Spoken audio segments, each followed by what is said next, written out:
Hello, welcome to Storytime with Uncle Omar. Today's story will be the legend of Old Wild Hickory, the first gosh darn human being to ever be invented. Side-legged mountain creature trapper extraordinaire. The only man to swim down the mermaid Mama Minata and take her pearl-handled shark's tooth knife. Now Wild Hickory fell in love with an Indian maiden named Pocono Pocahontas, the most beautiful Binganese Indian maiden ever, who can make a mountain lion purr with one softly spoken word, and turn a grizzly bear into a teddy bear with a smile from her beautiful face. Now Pocono Pocahontas was the daughter of Chief Tamachichi, the chief of the Binganese Indians. And the reason the Binganese Indians were called the Binganese, because they had a real tight hamstring in the leg. And when they would run, the hamstring would tighten out and pop and make a sound like bing, bing, bing. So when the settlers came here and they heard that binging sound, they thought it was coming from their knees, and they called them the Binganese Indians. Now Wild Bill Hickory, the first gosh darn human being to ever be invented, loved Pocono Pocahontas from the very first second that he saw her. And he came up to the Pocono Mountains as a trapper back in the early 1500s to trap the birds, because the birds were part of a sexual cult in the Spanish Empire and they were worth a lot of money. So Wild Bill Hickory and many settlers came up to the Pocono Mountains and trapped birds and lived on the meat of the narwhal buffalo, the main food source of the Binganese Indians.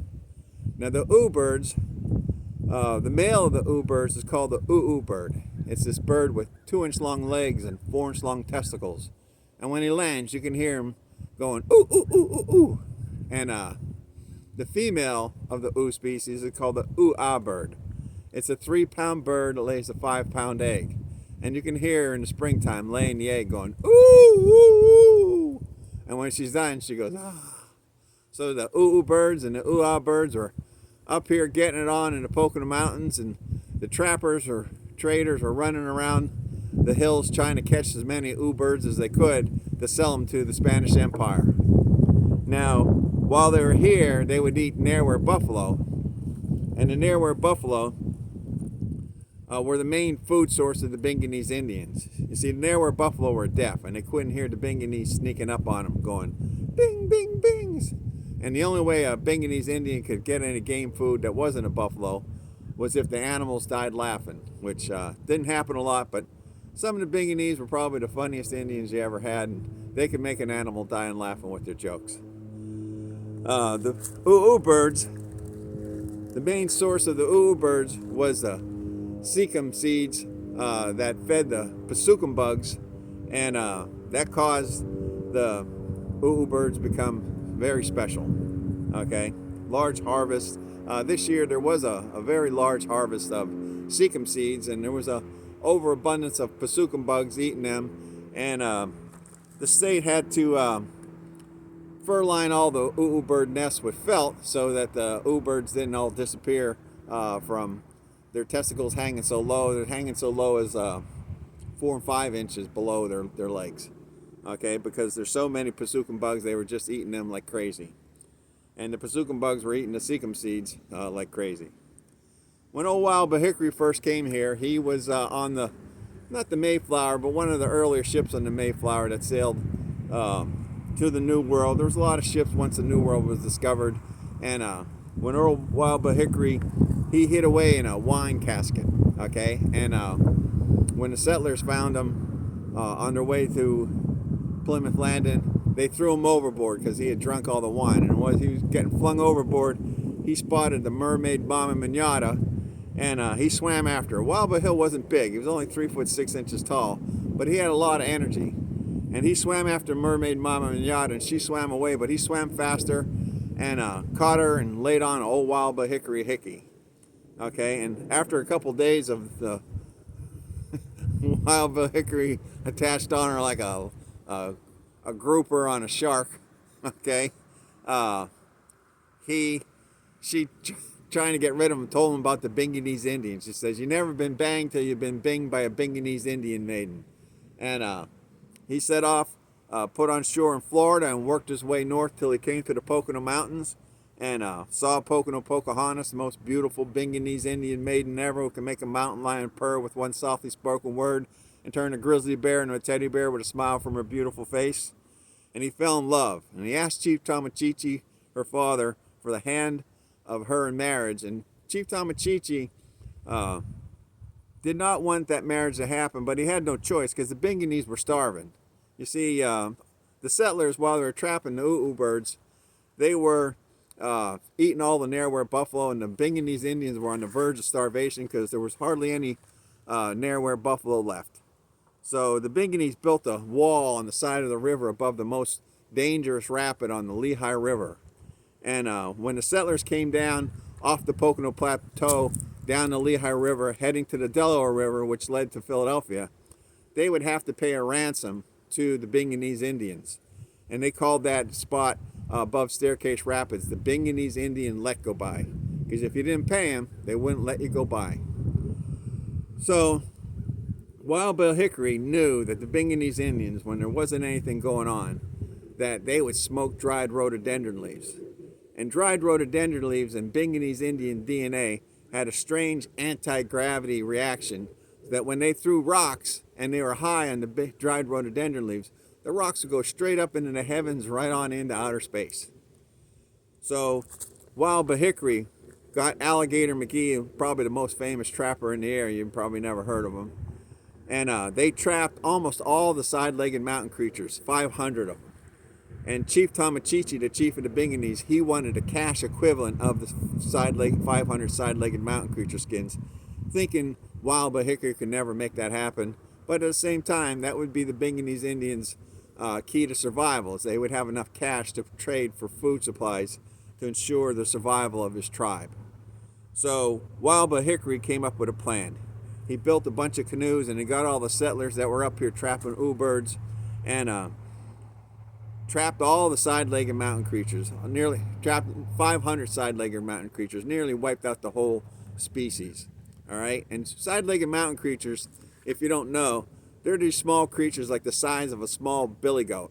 They have real rough white fur, and you can start fires with the fur. It's like sandpaper, okay? But they're also very furry, and they're about the size of a small billy goat. Now, side-legged mountain creatures have 2 legs longer than the other two from living on the side of the mountains, hence the name side-legged mountain creature. So they get the long legs on the downhill side and the short legs on the uphill side. And if they turn around and run the other way, they get the short legs on the downhill side and the long legs on the uphill side, and they roll over and over into the river, and then the rapid rats and the wave worm gets them.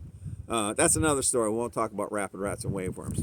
Okay, we're talking about Wild Bill Hickory and Pocono Pocahontas and his quest to marry Pocono Pocahontas. And really, in the end, they were the ones responsible for the founding of the town called Mauch-Chunk at the base of the Pocono Plateau. Town's now called Jim Thorpe, after another famous Indian who was a Binganese. Jim Thorpe, I don't know if you've ever heard of him, Carlisle Indian, but he was also a Binganese, and he could jump really far because of those tight hamstrings in the legs, and he could run fast. Okay, that's why he's the decathlon champion in the early 1900 Olympics, the greatest athlete of the first half of the 20th century. Okay, but that's another story, Jim Thorpe. But this is a story about Mauch-Chunk and Wild Bill Hickory and Pocono Pocahontas.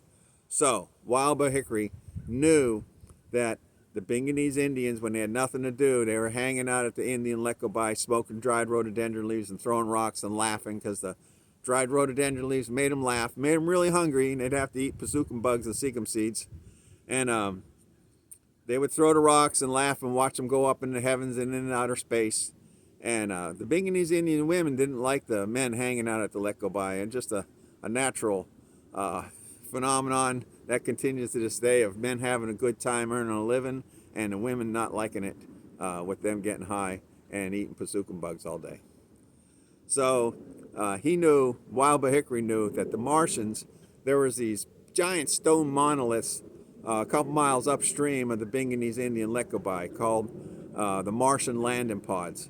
And they were hundreds of feet high, and they stood out in the middle of the river, and Martians would come down from the heavens, park their ship on top of the pods, the stone monoliths, and they would send a hose down to the river and suck up Lehigh River water, and they would sell it throughout the galaxy, because Lehigh River water was like alcohol back on Mars and Neptune and Uranus and Jupiter too. Okay, maybe even Venus, possibly Mercury, but Mercury gets too hot there, and Lehigh River water evaporates.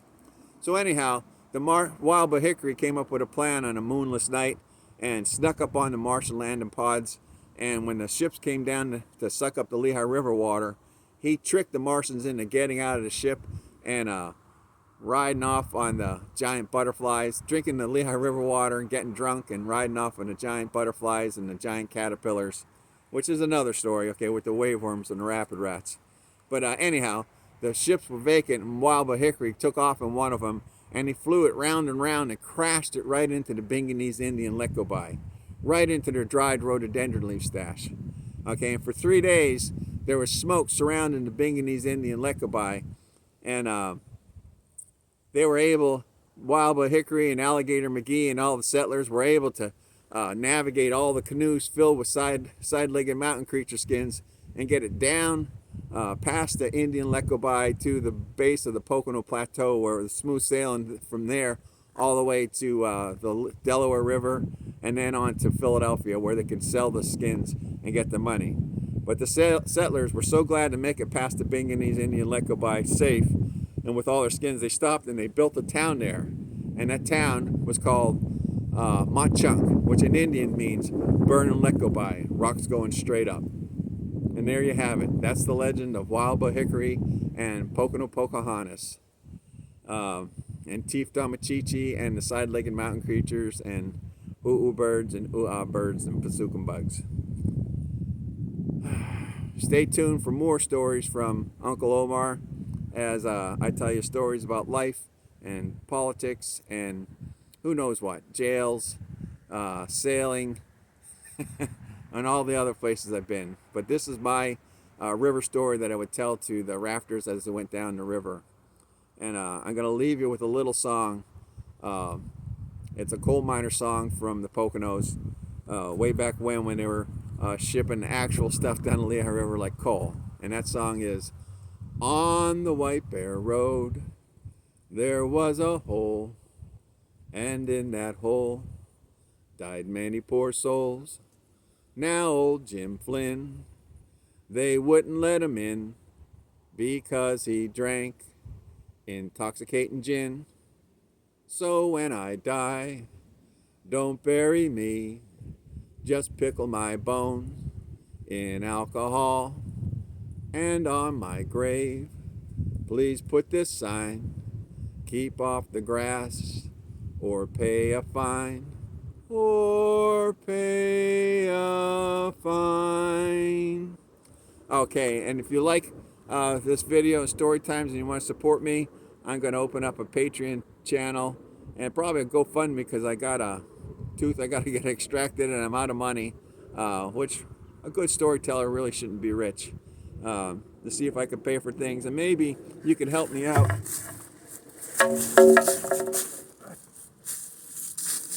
by purchasing one of my books, okay? Because I'm not just a former Whitewater River guide. I'm a writer, a tango dancer, a telecommunications technician, a father, a grandfather, and a whole bunch of other things. And I got a lot of stories to tell you, so stay tuned. Please like and subscribe, and support me on Patreon, and maybe even the GoFundMe. Here's my book that's going to help people out from today's current political situation. It's called "What Men Are Feeling and Why Women Refuse to Believe It's True." Okay, story about my adventures in tango and how women have a hard time believing that guys are just so shallow, and how shocked they are when they realize that they have to spend the rest of their life on this planet with these shallow men, and that somehow we're capable of writing the Constitution and doing some pretty incredible things. Here's my favorite book, The Tango Dancer, The Tango Doctor, okay, available on Amazon. There's my name at the bottom, okay. That's my favorite book. It's about my friend Sally Bowe and about me and my tango adventures.